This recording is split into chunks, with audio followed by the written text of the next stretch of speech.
నమస్తే, welcome to hit TV.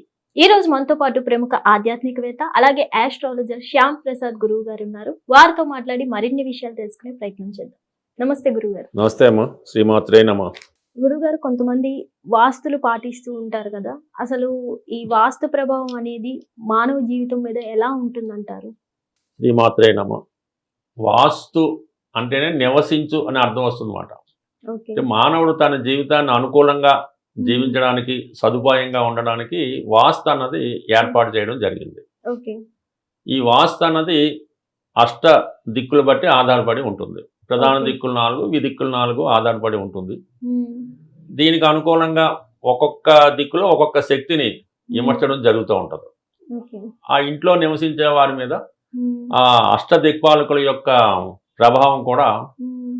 ఆ వ్యక్తి మీద పడుతూ ఉంటుంది. ఓకే. అందువల్ల కంపల్సరీగా వాస్తు అన్నది మానవుడి మీద ప్రభావం ఉంటుంది. మ్మ్. అయితే ఈ వాస్తు ప్రభావం అనేది జీవితాంతం ఉంటుందా, ఎప్పుడో ఒకసారి ఉంటుందంటే మ్మ్. ప్రతి ఒక్కరి మీద ఉంటుంది. బట్ కానీ వాడి జీవితంలో వాడి యొక్క దశ జరుగుతున్నప్పుడు, అంటే అనుకూలంగా లేనప్పుడు వాస్తు ప్రభావం అనేది చూపుతూ ఉంటుంది. ఓకే. అయితే ఈ వాస్తు ప్రభావం ఎలా ఉంటుందంటే ఒక్కొక్క దిక్కులో ఉన్నటువంటి లోపం మ్మ్. ఒక్కొక్క వ్యక్తి మీద, అంటే ఆ ఇంట్లో ఉన్న వాళ్ళ మీద ప్రభావం చూపుతూ ఉంటుంది. ఓకే. ఉదాహరణకి తూర్పు దిక్కు మ్మ్. అనుకూలంగా లేదు మ్మ్. అంటే తూర్పులో ఏదో గోధులు ఉన్నాయి, సరిగ్గా కరెక్ట్గా లేదు, ద్వారం కరెక్ట్గా లేదు. మ్మ్. ఆ తూర్పు దిక్కు ప్రభావం ఆ కుటుంబం యొక్క యజమాని మీద ఉంటుంది. ఓకే. అంటే తూర్పు కరెక్ట్గా లేకపోతే యజమాని ఏ పని చేయకుండా ఇంట్లో కూర్చొని మ్మ్. ఏ భార్య పిల్లలు సంపాదిస్తుంటే దాని మీద తిని ఆధారపడితే వాళ్ళ మీద ఆధారిటీ చేస్తుంటాడు అన్నమాట. అందుకని ఓకే. తూర్పు బాగుంటేనే యజమాని బాగుంటాడు, మ్మ్. వాళ్ళ యొక్క ఆరోగ్యం బాగుంటుంది, మ్మ్. బయట నేమ్ అండ్ ఫేమ్ కూడా, గౌరవం కూడా ఉంటుంది. అందుకని ఓకే. తూర్పు అన్నది ప్రధానంగా ఉంటుంది. అంటే తూర్పుకి సూర్యుడు మ్మ్. అధిపతి అవటం వల్ల మరి సూర్యుడి యొక్క బలం అంతా కూడా తూర్పు బాగుంటే ఉంటుంది. అది ఓకే. తండ్రి మీద, అంటే కుటుంబ పెద్ద మీద ఉంటుంది. మ్మ్. దాని తర్వాత ఈశాన్యం. ఓకే. ఈశాన్యం అన్నది ఆ కుటుంబంలో ప్రథమ సంతానం మీద ఆధారపడి ఉంటుంది. ఓకే. ఈశాన్యం కరెక్ట్గా లేకపోతే మ్మ్. అక్కడ ఏదన్నా దోషాలు, కొండలు, రాళ్ళు, మ్మ్. లేదంటే అక్కడ ఏదైనా టాయిలెట్స్ ఉంటే ఆ కుటుంబంలో పెద్ద సంతానం అన్నది ఇబ్బంది పడుతూ ఉంటాడు అన్నమాట. సరిగ్గా చదువు రాకపోవడం, ఓకే. నిరుద్యోగంగా ఉండడం, ఒకవేళ బాగా ఉంటే కుటుంబం నుంచి బయటకు వెళ్ళిపోయి ఎక్కడ విదేశంలో సెటిల్ అవ్వడం. ఓకే. ఈ విధంగా ఈశాన్య ప్రభావం అంతా కూడా ఫస్ట్ సంతానం మీద ఆధారపడి ఉంటుంది. అంటే గురువుగారు, ఈశాన్యం వైపు బరువు పెట్టకూడదు అంటే అంటారు బరువు కదా? ఉన్నా, మ్మ్. టాయిలెట్స్ ఉన్నా, మ్మ్. అక్కడ ఏమైనా కట్ అయి ఉన్నా మ్మ్. అనేక రకాల దోషాలు ఉంటాయి అన్నమాట. అంటే ఓకే. ఎప్పుడు కూడా ఇల్లు మన స్క్వేర్గాను ఉండాలి, రెక్టాంగిల్గానే ఉండాలి. ఏ మూల కట్ అవ్వకూడదు, మ్మ్. ఏ మూల పెరగకూడదు. ఓకే. అంటే ఒక మూల పెరిగితే ఇంకో మూల తగ్గిన ప్రభావం అది వస్తూ ఉంటుంది. అందుకని మ్మ్. ఇల్లు అనేది ప్లాన్ ప్రకారం రెక్టాంగిల్ కానీ స్క్వేర్ గానే ఉండాలి, ఏ దిక్కు పెరగకూడదు. ఓకే. ఇప్పుడు ఏదో పొరపాటు ఈశాన్యం కట్ అయింది అనుకున్నాం, మ్మ్. అది ప్రథమ సంతానం మీద ఇబ్బంది వస్తుంది. ఓకే. చాలా మంది చూడండి, ఇంట్లో పెద్ద అబ్బాయి పెద్దగా రాణించలేకపోతుంటాడు, చిన్న మ్మ్. అబ్బాయి బ్రహ్మాండంగా సెటిల్ అయిపోతుంటాడు. మ్మ్. అందువల్ల ఈశాన్యం కరెక్ట్గా ఉంటే పెద్ద సంతానం, ఇప్పుడు అమ్మాయిని అబ్బాయిని కూడా కాబట్టి మొదటి సంతానం మీద ప్రభావం ఉంటుంది. అదే ఓకే. ఆగ్నేయం, అంటే ఆగ్నేయంలో వంటగది ఉండాలి. మ్మ్. అక్కడ వంటగది లేకుండా ఏ టాయిలెట్లో, ఏ మ్మ్. బెడ్రూమో, లేదంటే ఇంకో గోతులో ఉంటే అది రెండవ సంతానం మీద ప్రభావం చూపుతుంటాం. ఓకే. ఆగ్నేయం కరెక్ట్గా లేకపోతే ఆ ఇంటి యజమానికి ఏదో బలహీనత, ఏదో వ్యసనం ఉంటుంది.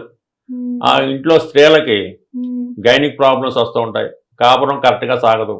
ఓకే. ఆడపిల్లలు ఉంటే వాళ్ళకి వివాహం తొందరగా అవ్వకపోవడం జరుగుతూ ఉంటుంది. అంటే ఈ విధంగా ఇంట్లో ఒకరికొకరు పడకపోవడం, మ్మ్. ఇవన్నీ ఆగ్నేయ దోషం వల్ల ఏర్పడుతూ ఉంటాయి. ఓకే. ఆగ్నేయం సరి చేసుకుంటే ఇవన్నీ కూడా ఉంటాయి అన్నమాట. ఓకే. రెండో సంతానం మీద ప్రభావం. ఇంకా మ్మ్. వాయువు అనేది ఉంటుంది. ఓకే. అంటే ఉత్తర చివరిలో వాయువు, ఆ వాయువు దోషం ఉన్నప్పుడు మూడవ సంతానం మీద ప్రభావం చూపుతుంది. ఓకే. ఆ మూడవ సంతానం లవ్ అఫేర్లో ఉండడం, మ్మ్. అలాగే చదువు సరిగ్గా చదువుకోవడం, ఇంట్లో అప్పులు ఉంటే తీర్చలేకపోవడం, ఇవన్నీ కూడా వాయువు బట్టి ఉంటుంది అన్నమాట. అంటే ఓకే. వాయువులో మళ్ళీ ఏదైనా టాయిలెట్ ఉన్నా, మూసి ఉన్నా అది జరుగుతూ ఉంటుంది. మ్మ్. ఇక అన్నిటికన్నా ప్రమాదకరమైంది నైరుతి. ఓకే. ఈ నైరుతి కరెక్ట్గా లేనప్పుడు ఏంటంటే ఆ ఇంట్లో యాక్సిడెంట్లు జరుగుతూ ఉంటాయి. మ్మ్. అలాగే ఏంటంటే ఇంట్లో చాలా దుర్మార్గంగా ప్రవర్తిస్తూ ఉంటారు. ఈ ఓకే. విధంగా నైరుతి పాలైతే మాత్రం ఆ వంశమే అంతమైపోతూ ఉంటుంది. మ్మ్. అలాగే ఉత్తరం, అది స్త్రీలకి ఉత్తరం ఎంత బాగుంటే ఆ కుటుంబంలో స్త్రీలు అంతగా రాణిస్తుంటారు. ఓకే. ఉత్తరంలో టాయిలెట్లు ఉన్నా, ఇంకో గోతులు ఉన్నా, ఇంకోటి ఉన్నా ఆ కుటుంబానికి అవకాశాలు రాకపోవడం వల్ల నిరుద్యోగులు ఎక్కువగా ఉంటారు. అంటే మ్మ్. కుబేర స్థానం కదా, మ్మ్. ధనం రావడం ఆగిపోతూ ఉంటుంది. ధనం ఆగిపోతే ఇంట్లో అంతా ఇబ్బందులు వస్తూ ఉంటాయి. అందుకని ఓకే. ఉత్తరం ఎంత బాగుంటే స్త్రీలు అంత బాగుంటారు, స్త్రీలు ఎంత బాగుంటే ధనం అంత బాగుంటుంది. ఓకే.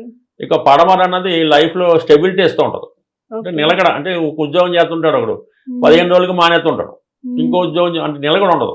అంటే పడమర సరిగ్గా గోతులు కానీ ఇబ్బందిగా ఉంటే అక్కడ ఏమైనా చెత్త చెదారం ఉన్నా కూడా డస్ట్బిన్లో పెట్టేస్తుంటాం కదా, దానివల్ల ఏంటంటే నిలకడలేకపోతుంటాడు, ఉద్యోగం కరెక్ట్గా ఉండదు, మనీ సేవింగ్స్ ఉండవు, దాచుకున్న డబ్బులు తరిగిపోతుంటాయి. అలాగే దక్షిణం, ఈ దక్షిణ భాగం కరెక్ట్గా లేకపోతే ఇంట్లో శుభకార్యాలు జరగకపోవడం, అంటే 8 దిక్కులు అందరి మీద కూడా ఏదో విధంగా ప్రభావం చూపుతుంటుంది. కాబట్టి ప్రధానంగా వాస్తు అన్నది 100% కరెక్ట్గా ఉంటే ఇందులో అందరూ కూడా బాగుంటారు, అందరికీ కరెక్ట్గా ఉండే అవకాశం ఉంది. కాబట్టి కంపల్సరీగా వాస్తు యొక్క ప్రభావం ఆ కుటుంబంలో గృహం మీద ఉంటుంది. అది కంపల్సరీగా ఏదైనా చికాకులు కంటిన్యూగా వస్తున్నప్పుడు ఒకసారి వాస్తు కూడా సరి చేసుకుంటే మంచిది. అయితే ఈ వాస్తు ప్రభావం కూడా కొత్త ఇల్లు కట్టుకున్నాం ఎంబటినే ఉండాలని రూల్ ఏం లేదు. అది నెమ్మదిగా ఒక 7 సంవత్సరాల తర్వాత దాని ప్రభావం చూపిస్తుంటారు. కాబట్టి అది జాగ్రత్తగా ఉండవలసి ఉంటుంది.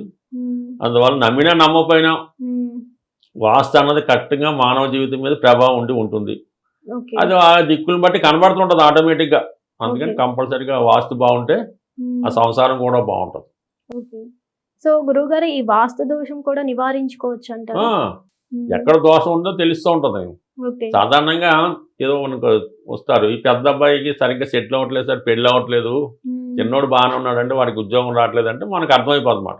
మరి ఈశాన్యం ఏటి లోపం ఉన్నది, అక్కడైనా ఈశాన్యం క్లోజ్ చేసి ఉందా, లేదంటే కొంతమంది టాయిలెట్లు బాత్రూమ్లు అక్కడ కడుతుంటారు, అక్కడైనా లోపం ఉందా, లేదంటే ఇంటి బయట అంటే ఈశాన్యం కారణాల్లో అయినా పెద్ద చెట్లు వేసారా అని ఈశాన్యం పరిశీలించి అదేమైనా దోషం ఉంటే అది సరి చేసుకున్నాం అనుకోండి సరిపోతుంది. అక్కడైనా కట్ అయింది అనుకోండి దాన్ని సరి చేసుకోవాలన్నమాట.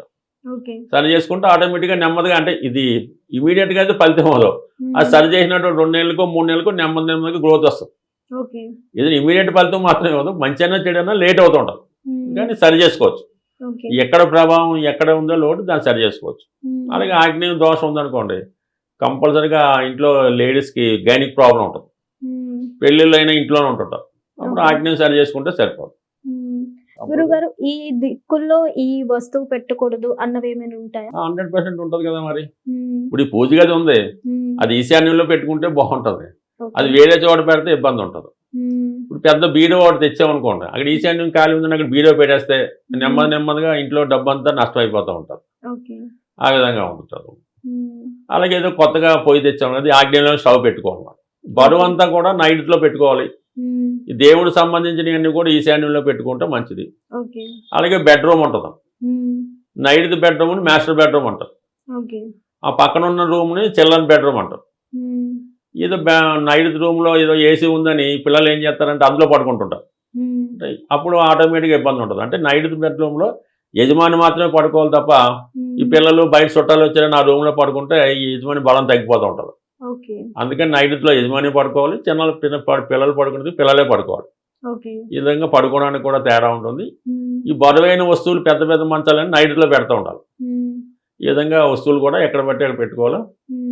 ఈ కొన్ని ఇంట్లో కొన్ని వస్తువులు ఏమైనా ఉంటే కొంత బయట పాడైపోయినాయి ఇరిగిపోయి ఉంటే బయట డిస్పోజ్ చేయాలి తప్ప దాయకూడదు, స్టోర్ చేయకూడదు, ఏదన్నా అప్పుడే బాగుంటుంది. మరి గురువు గారు, ఇన్ని రూమ్స్ ఉన్న వాళ్ళు అంటే ఓకే పర్లేదు, కానీ మరి సింగిల్ రూమ్ ఉన్న వాళ్ళ పరిస్థితి ఏమంటారు? సింగిల్ రూమ్ ఉన్నప్పుడు దేనికి ఆ ఈశాన్య దీని ఉంటుంది కదా అంటుంది, కాబట్టి అది కొద్దిగా ఇబ్బందితో కూడుకున్నది, పెద్ద ఏం వాస్తుడు ఏదో చిన్న ఆఫీస్ పనిలే ఉంటుంది అండి. అందువల్ల సాధారణంగా ఇల్లు అంటేనే ఒక హాలు, ఒక రూము, ఒక వంట ఉంటేనే అది ఇల్లు కింద వస్తుంది. రూమ్ అంటే దాని రూమే అంటారు. ఇంకా టెంపరీగా ఉన్నాక ఏదో ఊరు వెళ్ళినప్పుడు ఏదో కొత్తగా ఉద్యోగానికి వెళ్ళినప్పుడు అలా ఉండాలి తప్ప ఈ భార్య పిల్లలతో కాపురంతో ఉన్నవాళ్ళు అలాగా పెద్ద సూట్ అవ్వదు.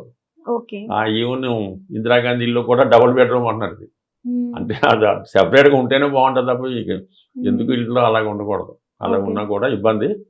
అలాగే పిల్లలు ఉంటారు, పెద్దవాళ్ళు ఉంటారు, మరి కాపురం చేసే వాళ్ళు ఉంటారు కదమ్మా, అది జరగదు.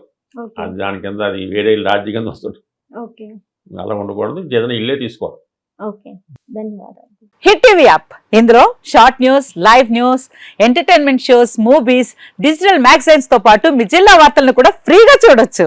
ఇంకెందుకు ఆలస్యం, వెంటనే హిట్ టీవీ యాప్ ని డౌన్లోడ్ చేసుకుని ఫ్రీగా ఎంటర్టైన్మెంట్ పొందండి. Hit TV app, hit TV app, please download hit TV app. Hit TV app ని ఫ్రీగా డౌన్లోడ్ చేసుకుని ఎంజాయ్ చేయండి. మీకు నచ్చిన ఎంటర్టైన్మెంట్ కోసం హిట్ టీవీ యాప్ ని ఫ్రీగా డౌన్లోడ్ చేసుకుని ఎంజాయ్ చేయండి. హిట్ టీవీ యాప్ని డౌన్లోడ్ చేసుకుని ఆస్వాదించండి, ఆశీర్వదించండి. ఇంతమంది సెలబ్రిటీలు హిట్ టీవీ యాప్ ని డౌన్లోడ్ చేసుకోండి అని చెప్తున్నారంటే ఎంత మంచి యాప్ ఆలోచించండి. అమెరికా అమెరికా అమెరికా అమెరికాలో చదవాలనుకునే వాళ్ళకి విశ్వసనీయమైన పేరు మన శౌర్య consultancy. UK Law 1 Year Masters. UK Law 1 Year Masters. 2 years work permit up to 5 years visa. Contact Saurya Consultancy. Contact 89851 89851.